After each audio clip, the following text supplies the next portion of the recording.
नमस्कार, मैं हूं ओम प्रकाश चंद्राकर। हमारे इस खास कार्यक्रम कूची नीति उड़ान में आपका स्वागत है। पाना पेंचिस थामने वाले उन हाथों में अभी जान बाकी नहीं रही। जिंदगी ने एक ऐसी करवट ली कि सब कुछ बिस्तर और व्हीलचेयर के दायरे तक ही सिमट कर रह गया। लेकिन उस शख्स ने आखिरकार व्हीलचेयर पर पसरी जिंदगी से जीना सीख ही लिया। एक आम इंसान की तरह उसे चलने फिरने के लिए भगवान को भी चमत्कार दिखाना पड़ेगा। लेकिन उस चमत्कार का क्या जो कूची के पंखों के सहारे ऊंची उड़ान भर रहा है। अनुभव इंसान को नई जिंदगी में किस कदर ढाल देता है, इसकी मिसाल है धमतरी जिले के कुरुद निवासी बसंत साहू।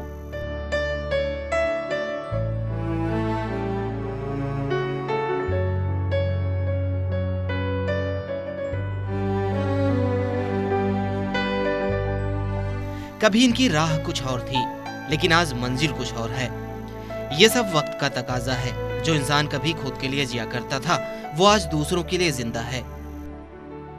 कभी एक दौर था जब 40 बसंत देख चुके बसंत को पड़ोसी भी ठीक से नहीं जानते थे, मगर इसके साथ दुर्घटना क्या घटी कि जिंदगी की धारा ही बदल गई। लेकिन बसंत ने कभी हार नहीं मानी।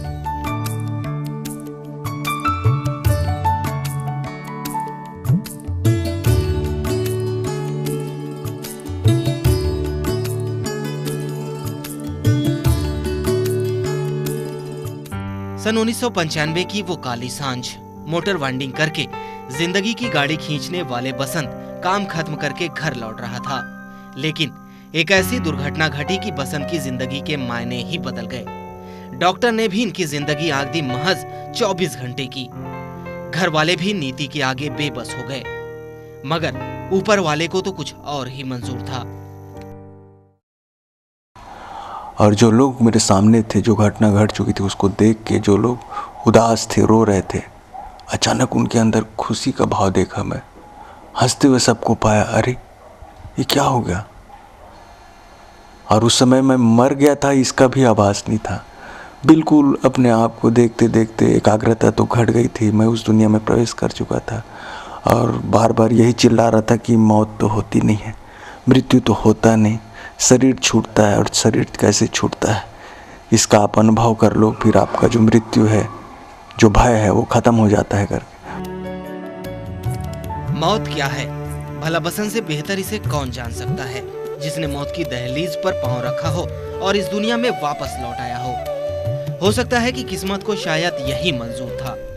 ऐसा स्थिति आ गया कि मैं कहाँ हूँ, किस दुनिया में हूँ, ये आभास होने लगा मेरे को। और जिसको जान नहीं रहा था मैं, कभी ना मैं सत्संग किया, ना मैं कभी भजन किया, ना मैं पूजा किया, पाठ किया, और देखा मैं उस दुनिया को, बिल्कुल अजीब दुनिया, बिल्कुल वहाँ शांति, परम मौन। जिंदगी में कुछ कर गुजरने की तमन्ना उस वक्त भी बसंत के जहन में थी और आज भी। हादसे के बाद बसंत सोचने पर मजबूर हो गया कि आगे वो क्या करेगा। मगर बसंत अवसरों का रोना रोने वालों में से नहीं था कि अवसर की बाट जोहे और थक कर शांत हो जाए। कैमरामैन यासीन मेमन के साथ ओम प्रकाश चंद्राकर, एम चैनल। 3 भाई बहनों में सबसे बड़े बसंत ने साल भर बिस्तर पर बिताया। अपने बूते पर बैठना तो दूर, वो हर काम के लिए दूसरों का मोहताज था। घड़ियां कठिन थी, मगर संघर्ष जारी था। शरीर की हलचल जब पलंग तक सिमट आई तो बसंत ने वक्त बिताने के गरज से पेंसिल थामकर आड़ी तिरछी लकीरें खींचनी शुरू कर दी। उसे ये उम्मीद नहीं थी कि वीरान जिंदगी बिताने की ये मशक्कत एक दिन पंख साबित हो जाएगी। शून्य शरीर, हाथों की थोड़ी सी हलचल के सहारे कैनवास पर अपनी संवेदनाओं को उतारते इस शख्स को देखकर कोई नहीं कह सकता कि इंसान ने वो दौर देखा है जिसकी कल्पना मात्र से ही अच्छे से अच्छा इंसान पस्त हो जाए। रिवाइंडिंग से लेकर पेंटिंग तक का सफर बसंत के साथ जो गुजरा वो नियति थी। मगर उस हादसे के साल भर बाद बसंत ने पेंसिल से कागज पर कुछ चित्र बनानी शुरू कर दी, महज अपने अकेलेपन को दूर करने के लिए। एक दिन इन्होंने महात्मा गांधी की तस्वीर बनाई। तब परिवार वालों ने उसे काफी उत्साहित किया। फिर तो बसंत ने कुछ करने की ठान ही ली। उसके परिजन हाथ में ब्रश थमाते और कैनवास सामने रखते। फिर बसंत अपनी भावनाओं के रंग कैनवास पर तस्वीर के रूप में उतारता है। पुराने पुराने कई किताब कापी पुस्तक में मैं पेन से बनाना शुरू किया, स्केच करते करते करते करते आज जो आपके सामने है, जो देख रहे हैं आप लोग। और मैं इतना जानता हूँ कि मेरे अंदर जो धारा बह रही है उसको तो शायद कोई रोक ही नहीं पाएगा। मेरे पास कुछ भी नहीं होता, फिर भी मैं कोयले से ऐसे कलर बना के, जो दिया जलता है ना, उसका काजल बना के नए नए प्रयोग करते रहता हूँ, बनाते रहता हूँ। बसंत ने इस स्थिति के बावजूद सैकड़ों तस्वीरें बनाई हैं, जिसे हम कल्पना प्रधान कहें या फिर भावना प्रधान। इनकी तस्वीरों में समसामयिकता तो है ही है, लेकिन उन पहलुओं को भी छूती है जो समाज के हित में हो। बसंत ने अपनी तस्वीरों में उन मार्मिक पहलुओं को भी उकेरा है जो आम इंसान से जुड़ा हुआ है।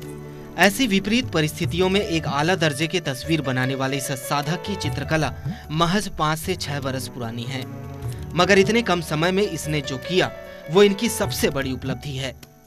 किसी मुकाम की चाहत से दूर ये शख्स इस कला को सिर्फ और सिर्फ लोगों में बांटना चाहता है। सारे शास्त्र शरीर है और मैं शरीर में नहीं जीता, मैं उस आत्मा में जीता हूँ जहाँ पर बिल्कुल सम है, उसमें न दौड़ है न भाग है, कुछ भी नहीं, अपने आप में बिल्कुल शांत, उसको मैं जीता हूँ। फिर कहीं बचता नहीं। ये तो देखने वालों के ऊपर है कि मेरी कला को कैसे उपयोग में लाएं, कैसे सामने लाएं। और मैंने कोशिश भी किया, क्रुद में एग्जीबिशन किया मैं, जहाँ पर कुछ भी नहीं है। एक छोटे से कस्बे में जन्मे और अपनी धुन के पक्के इस साधक के काम को देखकर इनके हालत का अंदाजा लगाना मुश्किल है। उस हादसे से पहले पूची और कैनवास से कोसों दूर रहने वाले इस शख्स की आज यही पहचान बन गई है। कैमरामैन यासीन मेमन के साथ ओम प्रकाश चंद्राकर, एम चैनल। इतने कम वक्त में बसंत ने अपनी कला को निखारने की हर संभव कोशिश की और उनकी लगन देखकर कोई पत्थर दिल इंसान भी पिघल जाए। लेकिन ये सवाल है कि शासन कैसे पिघले। सत्ता में आसीन कईयों ने सहायता के लिए बसंत को आश्वासन तो दिया, फिलहाल वो आश्वासन सिर्फ आश्वासन बनकर रह गया। भागदौड़ कर पाने में नाकाम इस शख्सियत की कला क्या वो सब कुछ कर पाएगी जिसका वो सच्चा हकदार है?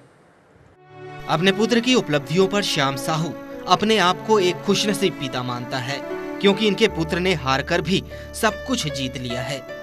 पिता का अरमान था कि बेटा व्यवसाय के क्षेत्र में काफी तरक्की करे, मगर इन्हें इस बात का कभी गुमान नहीं कि बसंत ये सब नहीं कर पा रहा है।